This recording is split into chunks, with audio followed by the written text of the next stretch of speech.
Hurry, hurry, hurry! You're just in time, friends, to see the most sensational, the most colossal attraction ever witnessed by the human eye. Mondo Cane number 1 and Mondo Cane number 2. That's right, ladies and gentlemen. Freak out. Watch the creeps making fun of themselves. See the living dead. Stuff the goose until it explodes. Yes, ladies and gentlemen, this is it. Mondo Cane number 1.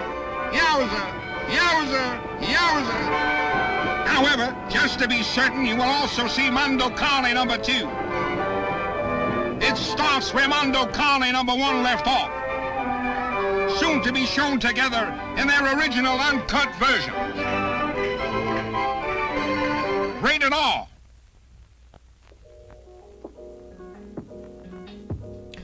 Let's talk about the oldest Mondo movie. Mondo Cane, A Dog's Life in English.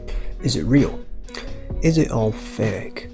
How much of it is fabricated? This is one of the first Mondo movies in existence, made in 1962 by Italian directors Gualtiero Jacopetti, Paolo Cavara, and Franco E. Prosperi.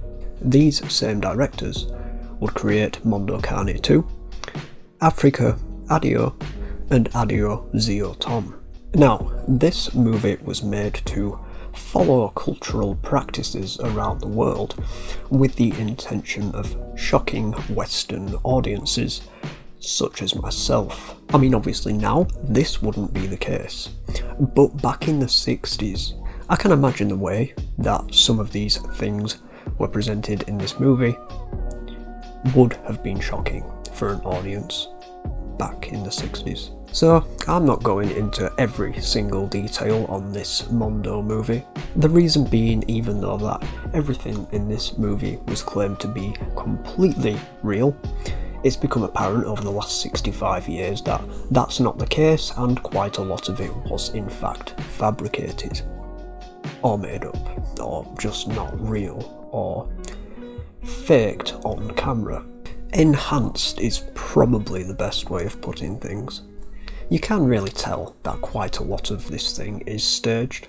The narrating on top of the videos and each individual clip is very brief, and a lot of the stuff that we're being shown on screen doesn't really correlate to what's being described by the narrator.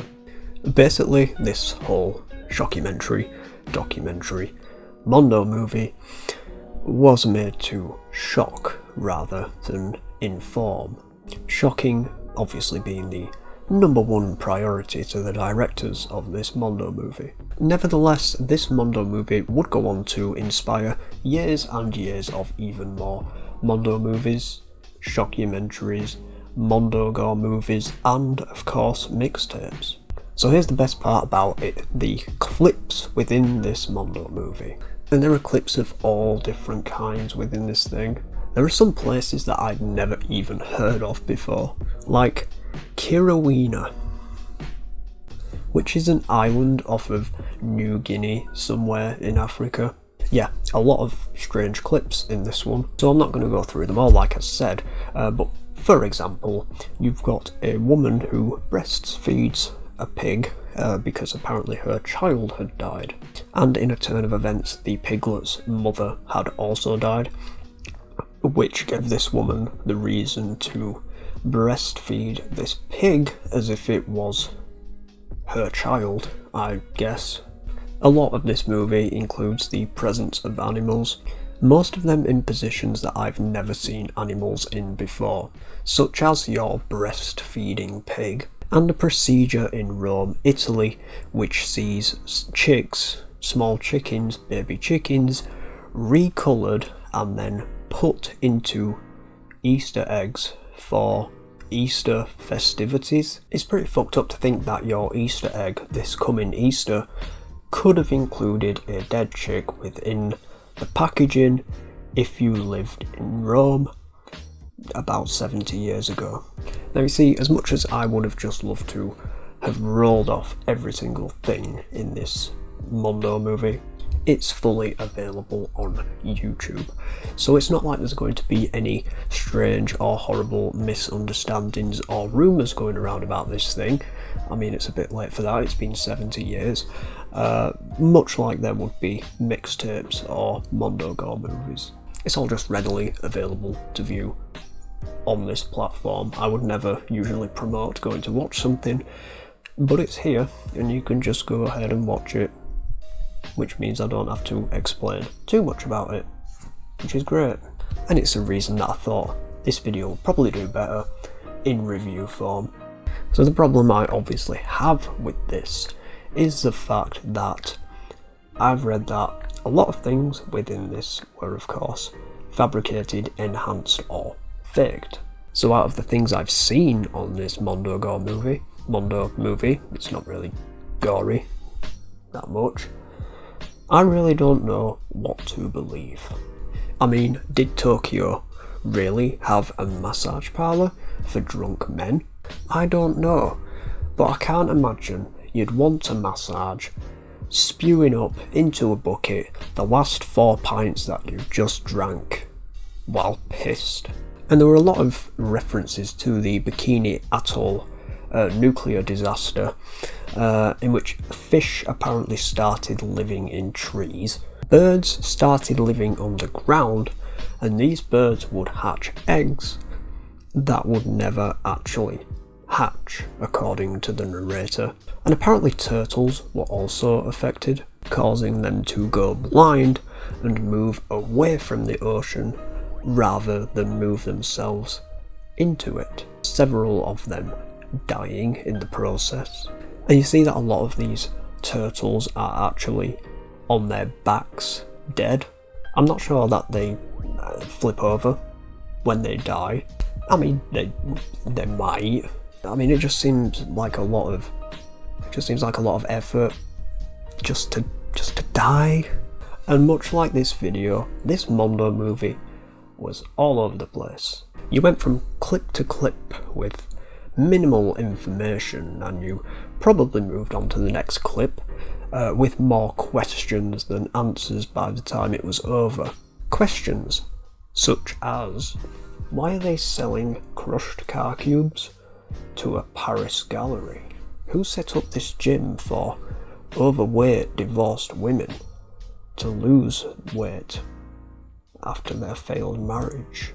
Why are these cows getting white girl wasted on beer? And actually I already sort of knew the answer to that one. The meat is called Wagyu. Apparently it's pretty damn expensive. I only know that because I saw General Sam, that YouTuber, cook one. It cost him $269 US, and he ate it with hamburger helper. We also can't forget the airplane worshipping Australians. And where would we be without the controversies linked to this movie? Mondo Cane wasn't actually released until after 1962 in the UK, after a lot of editing and cutting. It took out all of the animal killing, the drunk Germans, and also the men being killed by a bull. And also Kavara and Jacopetti were actually involved in a car accident after filming in Las Vegas. Now, despite the claims of this Mondo movie being very, very fake, you've still got to commend it. It was in fact a box office success, and it literally carved the way for shockumentaries and documentaries and even more Mondo movies to show the true happenings going on in the world. That's all I've really got to say about Mondo Cane. I didn't want to do this video clip by clip. I thought it would just be better to sort of make a little something out of it and basically just explain it and review it. Just my thoughts and views on how it inspired Mondo movies in general, and give a little bit of a general explanation of some of the things on this movie. But you know, it's on YouTube, it's your choice if you want to go watch it. It's nothing special. at the end of the day. It's alright though. It's a watch. Thank you guys so much for watching. Hope you enjoyed today's video. Stay safe. Bye.